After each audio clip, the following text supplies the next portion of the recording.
রোগীটার হচ্ছে ওই যে লিঙ্গের আল্ট্রাসোনোগ্রাম করতেছি। সমস্যা কি বলেন তো? ধান ইয়া করতে যায় নাকি? হ্যাঁ, ধান ঢুকে গেছে নাকি? এই যে ইকোজেনিক যেটা দেখা যায় এটা হচ্ছে ধান।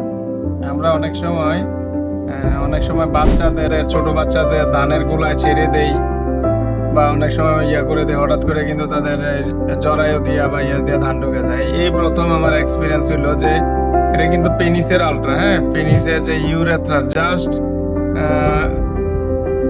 ইয়াতে ধানটা আটকাইছে। আমি দেখানোর চেষ্টা করতেছি। আচ্ছা, এটা হচ্ছে ধানটা হচ্ছে ইউরেথ্রা বলতে এটা হচ্ছে গ্লান্স পেনিস, এটা প্রস্রাবের নালী।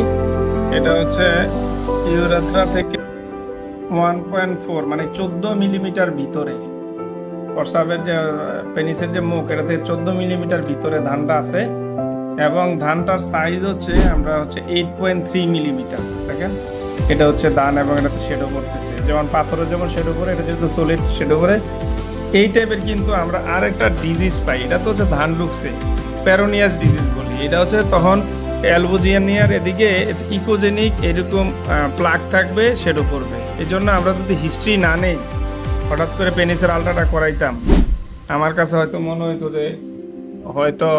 যে ওনার প্যারোনিয়ার ডিজিজের সমস্যা। তবে এটা হচ্ছে উনি যেটা বলছে ধান ঢুকছে নাকি, এবং কোনো রক্ত গেছেনি, কোনো রক্ত যায় নাই।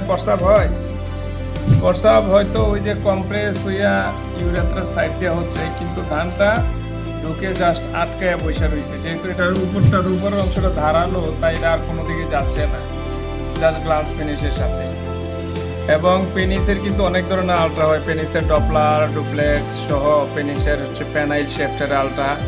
অনেক সময় অনেকের ধরেন ইরেকটাইল ডিসফাংশন হয়, লিঙ্গ উত্থানের জনিত সমস্যার কারণে আমরা কিন্তু পেনিসের ডপলার করে থাকি।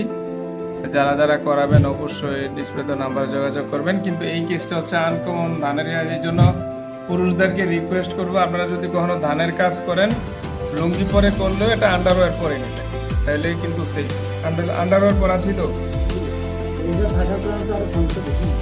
আন্ডারওয়্যার থাকার কারণে তো ধান ঢুকলো কিন্তু সাইড দিয়ে ঢুকে গেছে। ও, এটা আর কি, সাবধান না হইলে যা হয় আর কি। ঠিক আছে। Dark and dark, slightly holography. Thank you, Dakar.